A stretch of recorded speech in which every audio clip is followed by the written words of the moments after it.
Alright, we're back with a 1v1. I know I promised a follow-up fight to the Grand Turin and Lore Master of Sotek duel, and we did get that follow-up fight right here. So we've got Turin on Chaos here. He was playing Tomb Kings last time, now he is on the Mighty Chaos. And he's got 3 units of Chosen with Halberds, and then 2 units of Chaos Marauders. Interesting choice. We'll see how this kind of pans out for him. Hint, I know how it pans out. Aspiring Champion in here as well. And he's got Prince Sigvald. Then he's also got, here they are, 2 units of Marauder Horsemen with throwing axes. They're going to be really strong here because they do have that AP. They're going to be able to take down the larger constructs in the army, a la the Necrosphinx, pretty handedly for Turin's army. He's also got 2 units of Chaos Warhounds and some Chaos Knights with lances, and his Chaos Sorcerer is mounted on a Manticore. Now, Lore Master of Sotek's army is pretty wild here as well. He's got a Skeleton Horseman, he's got another unit of Nehekaran Horsemen, then he's got some Carrion that are already kind of starting to move in on Turin's army. But as far as his front line goes, he just has a standard kind of skeleton front line here. 2 Nehekaran Warriors in the flanks, Skeleton Spearmen, then Skeleton Warriors with 1 unit of Tomb Guard. Then he has Cetra on his Doom Kitty, or his War Sphinx Kitty. Then he's got a Necrosphinx. So 2 really big monsters. He went for a little bit more of a quote-unquote elite army, because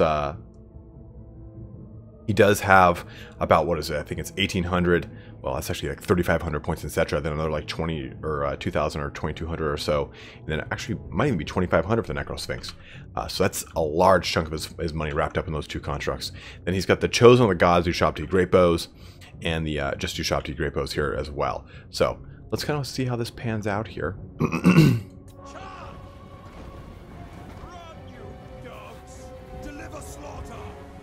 Already got some archery damage, or no, I'm guessing not archers, but whatever. Carrion's getting mucked up real fast, really fast. Carrions, while having high weapon strength, do not have high armor, 20, which is a repeating motif, of course. Oh, yes. Look at this clash. Look at this clash across the lines here.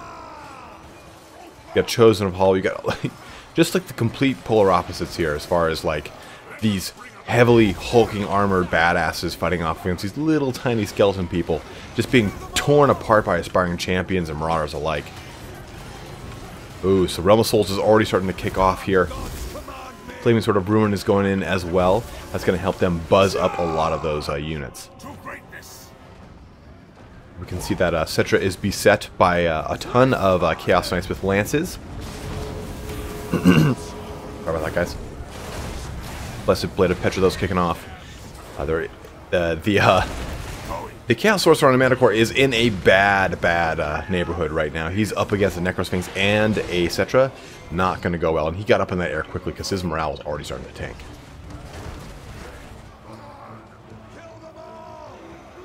You can see how these things can just take a beating. They don't care about much of anything. Just no regard. No regard for human life. Got the Chaos Warhounds in the backline here, quote-unquote backline.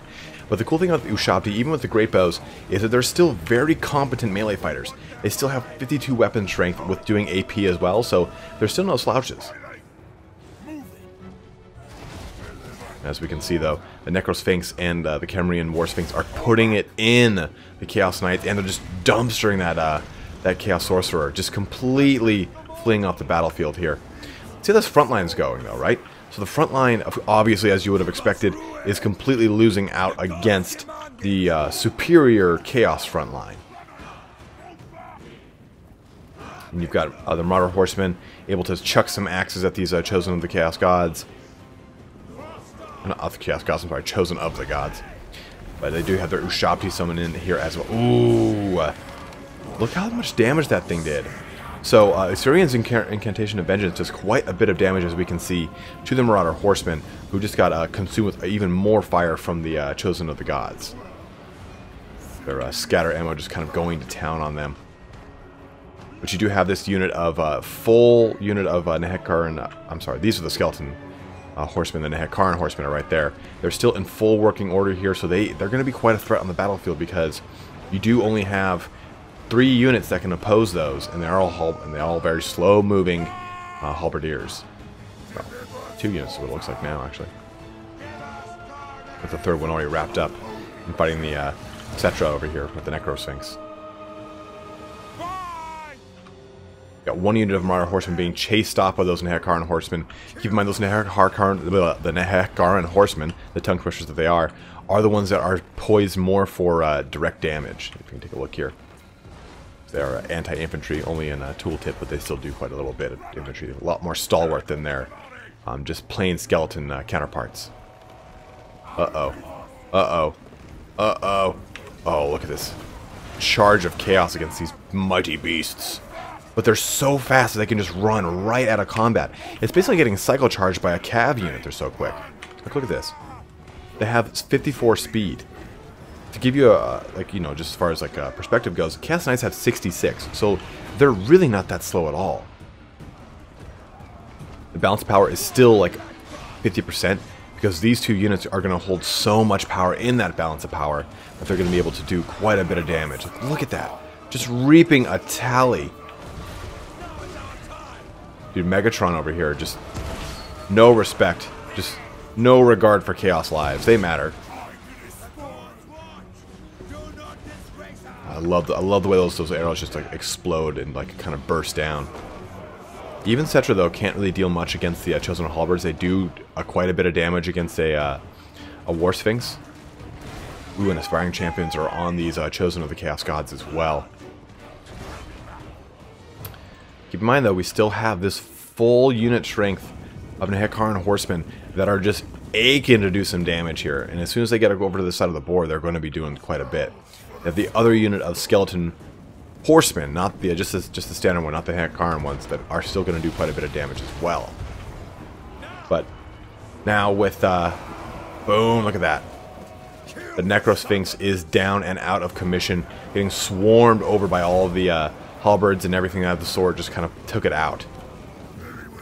So Cetra's not in a good position here.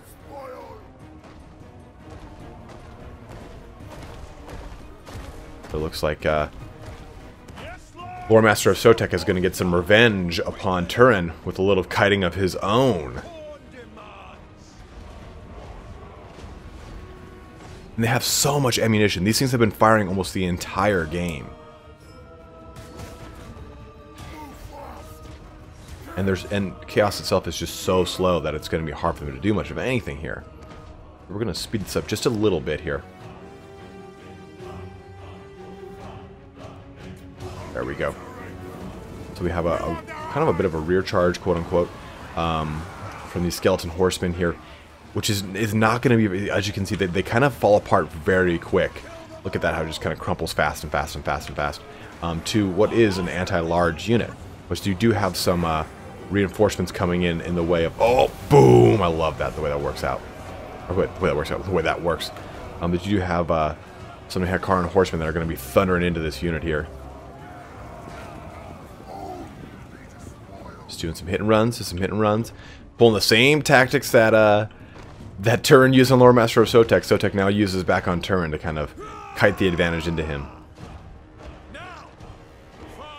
Using the 44% physical buff that Cetra does come with, he was able to keep Cetra at pretty good health while still doing quite a bit of damage to their line as well. Using that higher ground, he's going to shoot even more damage into their infantry here. And you can already see these Marauders are in pretty bad condition. They're probably going to be fleeing here soon. With these guys, is not too much to worry about, really. Uh-oh. Boom. Look how much damage that does. I mean, for a low-cost spell that is really just a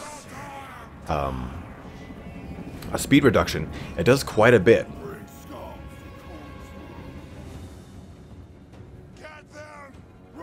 More cat and mouse here. Let's speed this up again to get everything kind of moving in.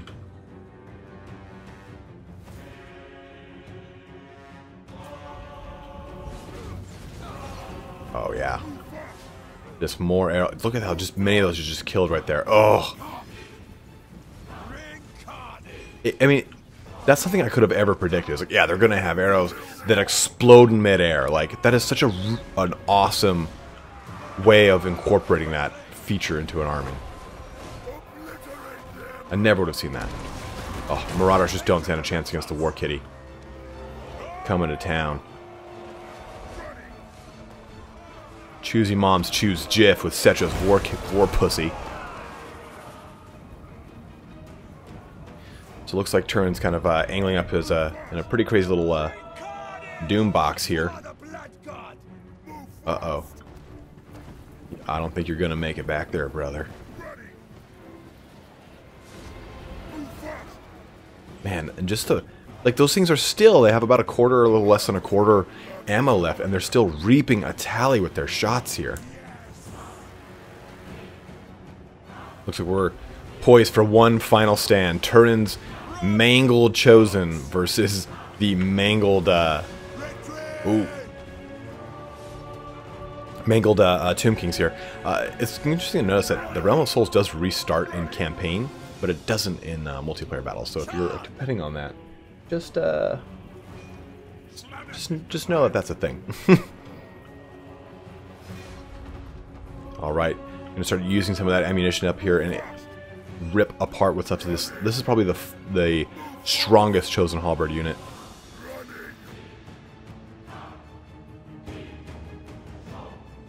That War Sphinx hunting down some remaining Marauders. Knocking them off the map here.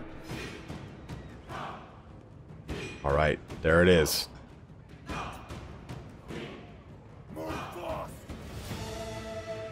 Down to a final charge in. Get everything in place here.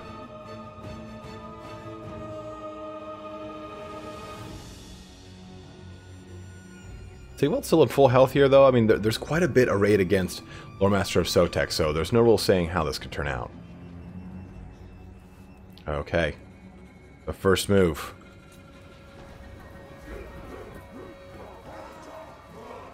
Trying to get a rear charge in there is what it looks like. Give us ruin. Oh, just leaping through the line. Knocking those Chosen and those Aspiring Champions all over the place. You've got Ushabti coming in here as well against those Chosen. And here comes the Doom Pussy. Oh yeah, look at that thing just lopping about. Oh. Beautiful, elegant, graceful Doom Pussy. A fragrance by Cetra, the Imperishable. Oh, right into this line. Oh yeah. Oh yeah. Boom. Right into Prince Sigvald here. So he casted Neru's on himself as well, and the Blessed Blade of Petra. So he's going to be doing just tons of damage here and also resisting a lot at the same time. Cycle charging in these Hekaran Horsemen. They've already knocked out this unit of Chosen. The Aspiring Champion are right there as well? Yeah, they're right there as well. This unit of Chaos Marzo is about to get just picked off. Ushabti are in shambles as well.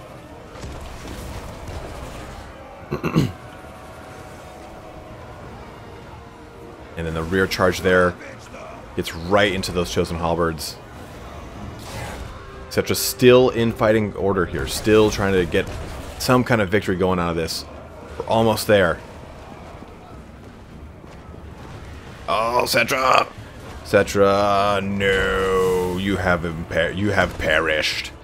So you can see Turin wins both of these bouts here. One as the Tomb Kings, now one as Chaos. In a very, very, very long war of attrition here. Lord Master of Sotek able to hold out a long ways here. It's 94 kills with those Chosen of the Gods. So they were able to pour out quite a bit of damage. Even 78 from Cetra on his Doom Pussy.